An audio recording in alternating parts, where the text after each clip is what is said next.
And I can remember, I could just remember. Yesterday's Witness. I'll never forget this. It was the most extraordinary scene.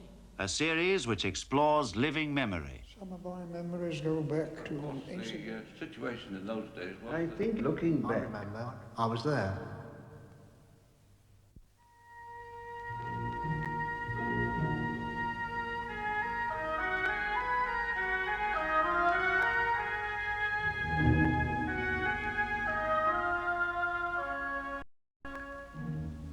court-martialed simply for refusing to fall in behind a corporal. That was the technical offence. And we then face the question, well, are you prepared to carry this opposition to war to the point of being shot for your convictions? When my turn came, the man who'd got the papers was standing there to me, and I could see on the top of the paper, in very big capital letters, death in red ink. And I thought, oh, well, I'm being treated differently. In June 1916, the army sentenced some men to be shot for disobedience.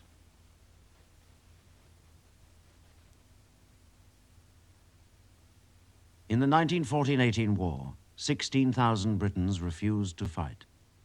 They were looked on as cowards and traitors. They were letting their country down. Some objected to that particular war. Others were against war itself.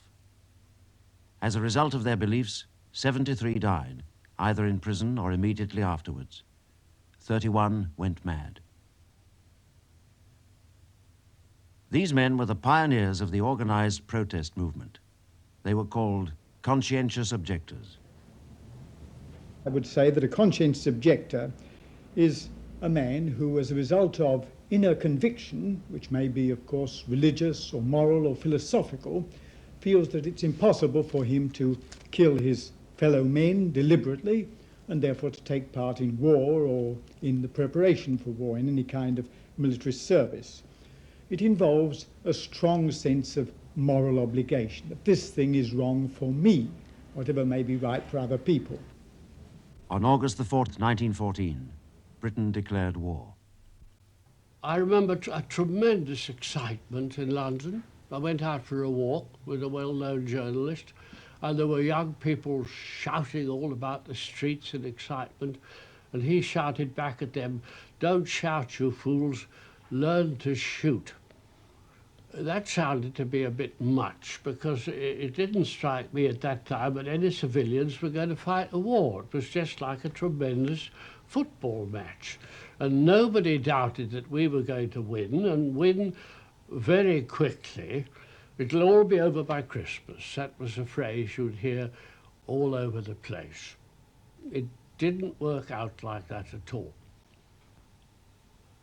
I sometimes go back to Cambridge, to my old college and other colleges where I knew and had a great many friends, and on the memorials there's name after name of the best and the ablest people of my generation.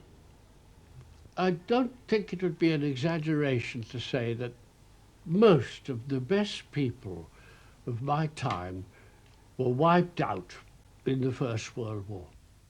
When the First World War began, the soldiers of the British Army were all volunteers.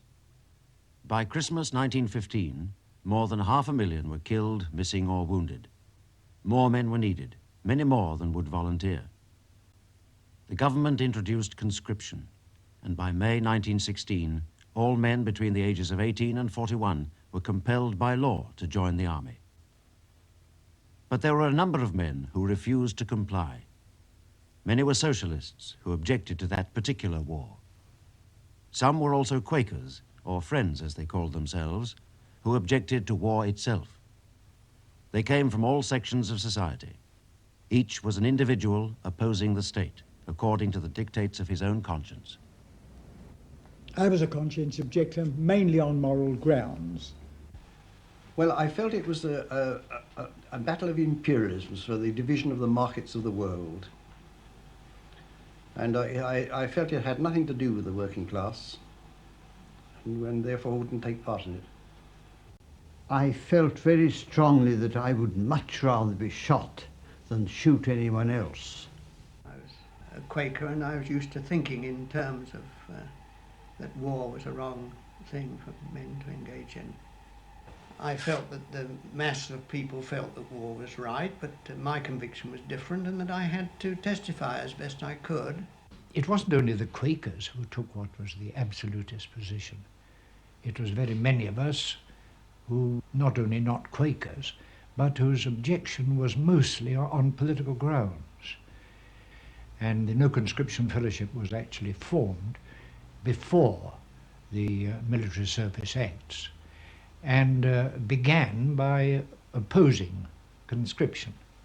Fenner Brockway was instrumental in forming the No Conscription Fellowship, which was to be the nerve centre of the conscientious objectors movement until the end of the war. The first convention in November 1915 attracted men from all over the country. Well, the NCF provided a focal point and gathered up a number of people, and did provide an immediate fellowship before prison. After all, to some extent, it was the place where one learnt King's regulations. Tribunals were set up under the Military Service Act 1916 to deal with the cases of those who were applying for exemption from military service. And they heard all sorts of claims. Conscientious objection was only one of about 5 different grounds on which one might claim exemption. No one wanted to serve. It was rather an unpleasant business to have to pass judgment on your fellow citizens. I had a certain amount of sympathy because I felt a man with a conscientious objection was in a difficulty in being able to express himself. And sometimes I did feel that he was rather not expressing his own opinion, but the feelings of people behind him, parents or employers, who wanted to release him and advised him to appeal as a conscientious objector. Of course, they all had objections to war, the same as everybody else. And it was not only a humiliation, it was quite an ordeal going before the first tribunal. And this, I think, was quite typical. I had unfortunately used the word fundamental in the second line of my statement.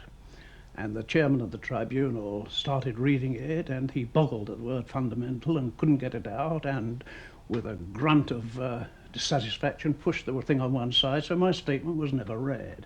Therefore, a case of a man who, for a bet, said that he would go before a tribunal and prove that he was a conscientious objector, though in fact he wasn't. And he went before a tribunal and, putting up a very slick case, managed to convince the tribunal that he was an objector and was granted exemption. He then thanked the chairman of the tribunal and said that he'd done it merely for a bet and he was now going to join the army. This, of course, proves the impossibility for a tribunal to judge the sincerity of a conscientious objection. They were, to some extent, sympathetic. The military representative wasn't sympathetic, but they offered me exemption if I would take up work under any public body.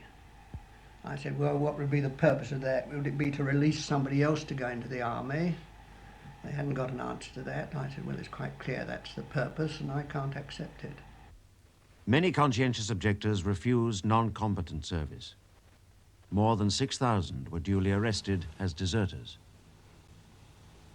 Well, I was playing in the orchestra at the Finsbury Park Empire, and I had an exemption paper, a homemade one, and one night they raided the theatre. The military raided the theatre, and of course got me. And I was taken round to the police station in Blackstock Road, and from there the usual process of prison release until for 2.5 years. And he hadn't had his breakfast, and the police arrived at the door and said they'd come for him. And well, it was only one policeman, to be accurate.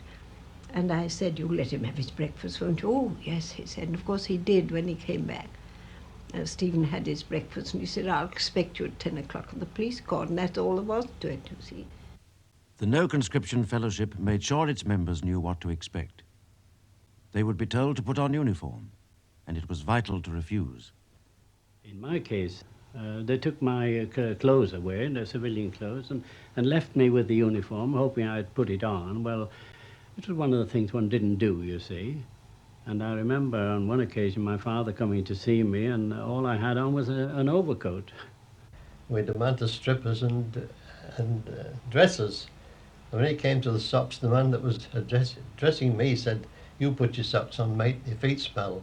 I just held myself limp, and they sort of had to carry me about and lift me up to put my trousers on, and it was quite amusing in its way, though I was sorry for the NCOs who had to do it, because they'd been showing off a bit before, of course, swearing like they could do to us.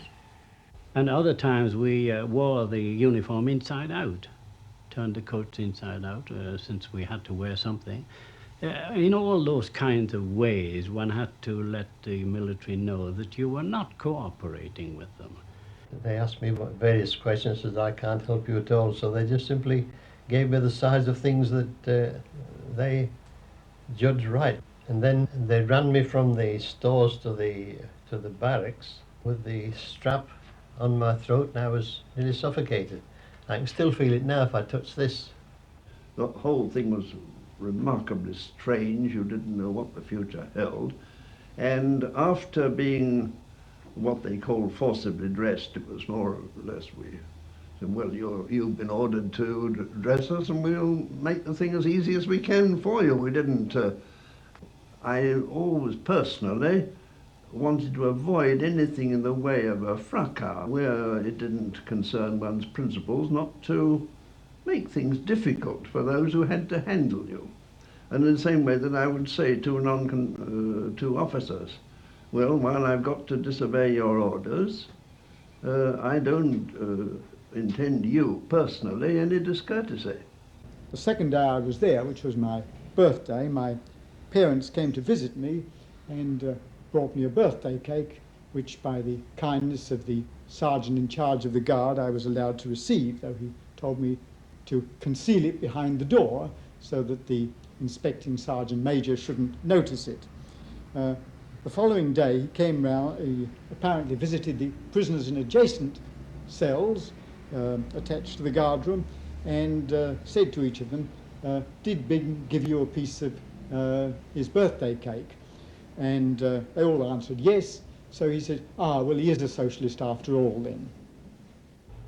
It was a great joy to me that he had not gone back into the Board of Education, where he would have probably displaced.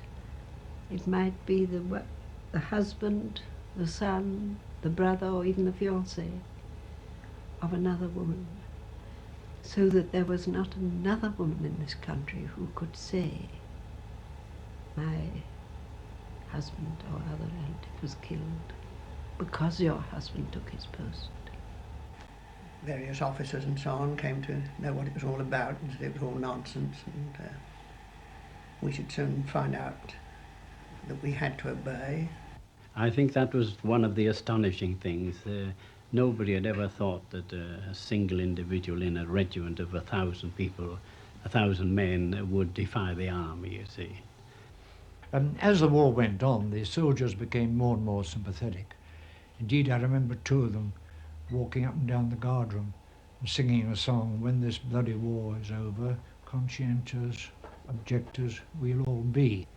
All of the conscientious objectors with a guard of soldiers used to go over the cliffs together, and it was a great treat to the conscientious objectors because there was no antagonism. These young soldiers, they were mostly young men in charge of them, they had no enmity. I found that most of these young soldiers were very innocent, very uninformed, and as I was a keen trade unionist, I spent most of the time talking to them about principles of trade unionism. And that really did develop into something, until my actual trial, it did develop into something like an at home. About 3,000 soldiers all lined up to hear my sentence, I think as a warning to them.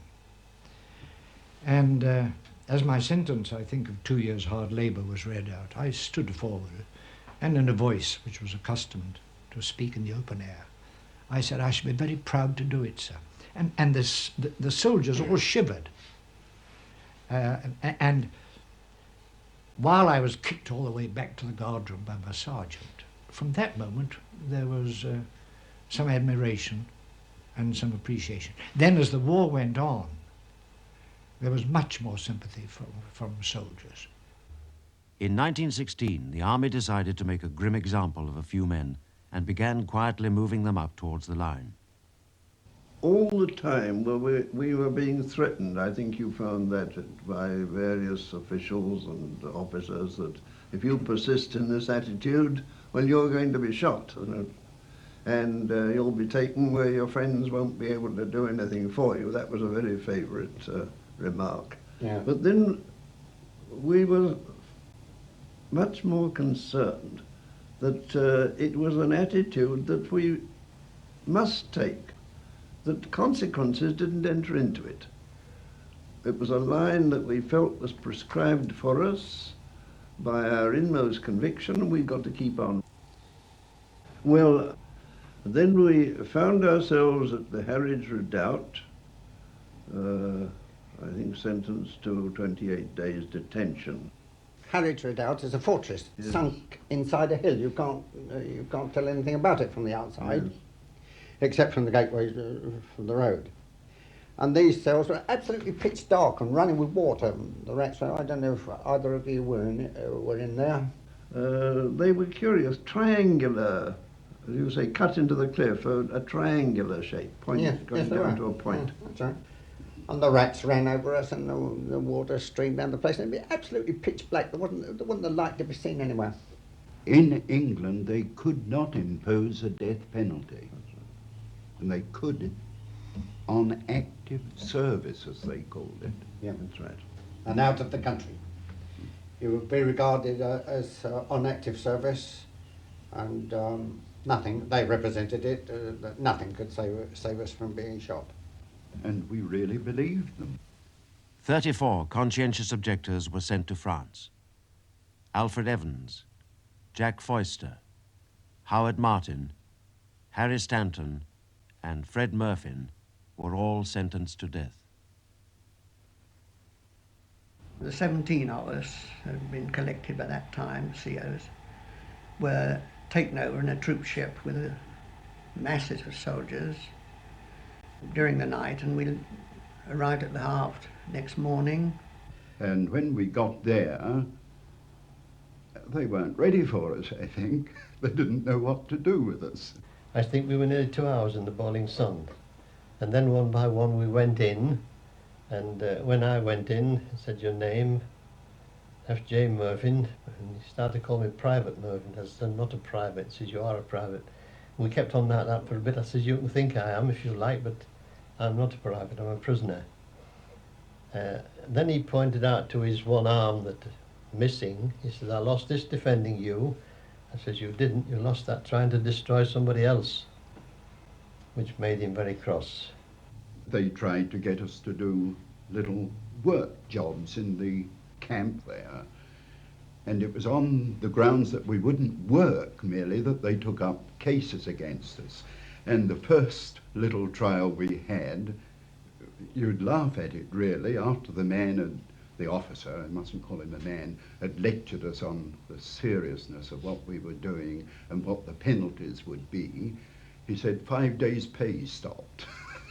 And of course we were back there again the next morning, and then it was it 12 days or 28 days field punishment number 1 awarded, and that was the first real punishment that we got in France itself.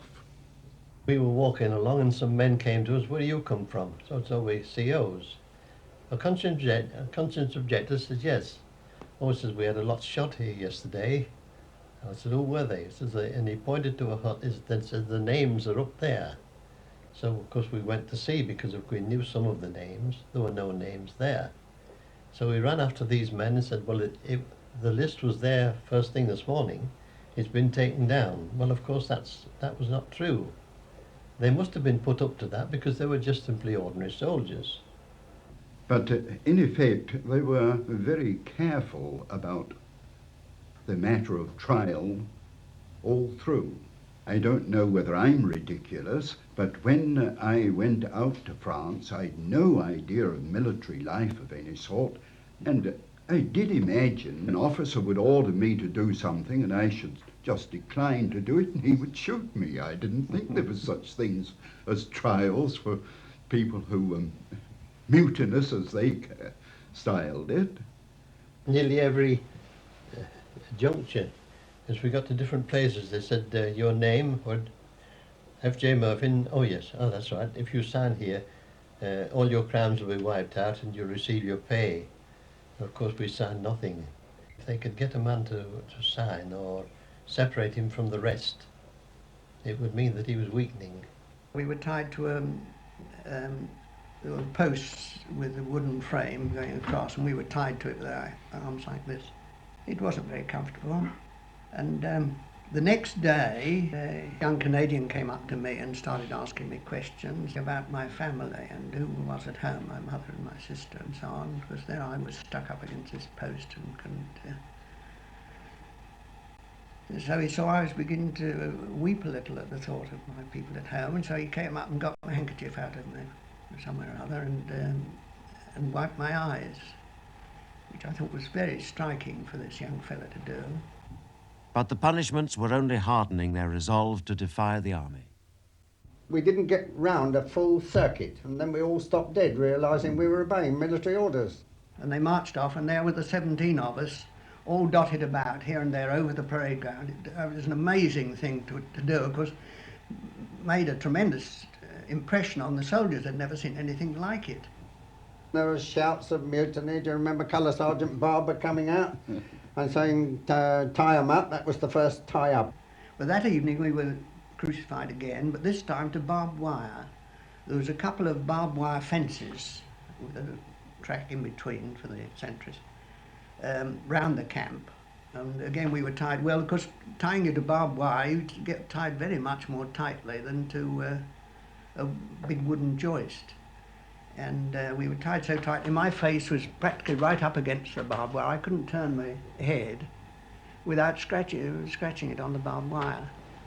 To feel angry about it is awfully difficult because God knows the conscientious objectors and the men who went into the trenches all suffered bloody hell, and they all showed an awful lot of bravery, and one doesn't want to set one against the other. And I think it would be doing the pacifist cause an ill service to exaggerate any physical discomfort that we were subjected to. They decided to pick out 4 as ringleaders. There weren't any leaders at all amongst us, actually. No. And the 4 they picked out were probably the tamest 4 there.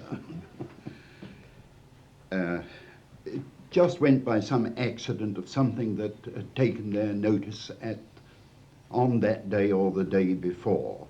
I was picked out, I think, merely because I heard the sergeant, when he dismissed all the other regulars, he said, the rest for drill, and I heard that, so I walked off to the cells and the rest came as well as soon as they knew we were for drill, and that's all I did to be a ringleader. I've forgotten what you did. Refusing to do the drill at night, when after the tying up and the running round. But had you taken an initiative in it? Because there must have been something with an initiative It was pure caprice for them on to the say part of you the are sergeant. a ringleader. Yeah, they picked out the first 4 in the column, wasn't it? No. Things were gradually working up to a crisis. We had more and more important military people come to see us. Brigadier General came one time and told us we were being very foolish and this and that, and we couldn't possibly see it through. And we were subject to field general court-martial. When the charge sheet came out, we were accused of insolent defiance or something of the sort of lawful orders. Willful disobedience. Willful disobedience. And the word insolent came in repeatedly, didn't it, in the evidence? Just before the court-martial, an officer, a captain in the Notts and Derbies came to see me. And he said, I've just come out of the company office, Evans. He said, I've been looking through your papers, they're marked death in red at the top. He said, do you intend to go on with this? I said, yes, you see, sir, while we're talking, there are men dying in agony for the things they believe in. I wouldn't be less than them. To my astonishment, he stood back a couple of paces and saluted me and then come forward and shook hands. It went on for about a fortnight, I suppose. The first court-martial, the second court-martial about a week later, and then a week after that, I should think, the four of us were taken up to Henryville camp, where there was a tremendous parade of all the non-combatant corps, I think it was, the work part of the army, not the fighting part, lined round this camp, thousands of them. We were in the centre, just the four of us. Then I was called out the front, and an officer whom we recognised read out the charges that were made against us, amounting to disobedience with a good deal of trimmings, I forget all the detail. And after the charge had been read out, the sentence of the court was that you are to suffer death by being shot. And then there was a pause, a significant pause, confirmed by the Commander-in-Chief, a further pause, but afterwards commuted to penal servitude for 10 years. Jonathan Ring turned to me. He was a socialist and I was a socialist. As soon as Howard Martin's sentence was read out, he said, he's a friend. If they'll do that to friends, they'll shoot us. Yeah. I think one lost a sense, I began to lose a sense of personality. You felt you were part of something outside yourself. Yes, I know that feeling quite well. You felt that? Yes, I felt that way about it. And that describes it very well. It seemed to lose that sense of personality, Yes. that you were part of something much bigger than the individual. Yes, you didn't know what, but... no, you couldn't describe it, No. but there was that... Yes. There was something happening of which you were a part. Which you were more or less Or a pawn symbol. in the Yes, game. yes, and it was becoming, at that stage, it was becoming impersonal. Yes. So those four were sent off, presumably on the way back to England. And the rest of us were read out about 2 or 3 days after that. And they too received 10-year sentences. The men seemed to have escaped execution because their own organization back in London had moved fast. The NCF made sure that Asquith, the Prime Minister, was confronted with the fact that the army had shipped the men to France. Asquith said he had no knowledge of the situation, and further that the army had no authority to shoot them. Then an alarmed telegram from one of the men's parents sent Professor Gilbert Murray hurrying to see Lord Derby, the Minister of Recruiting, who said that the army had every right to send whom it liked to the front and to shoot anyone disobeying orders. He added, and serve them right. Asquith was appalled and sent a message forbidding the executions. With such long sentences, they were classed as convicts and were sent home to the civil prisons. Soon there were several thousand prisoners of conscience, a body of men unlike any our jails had ever held before. The authorities can hardly have realized what lay in store for them.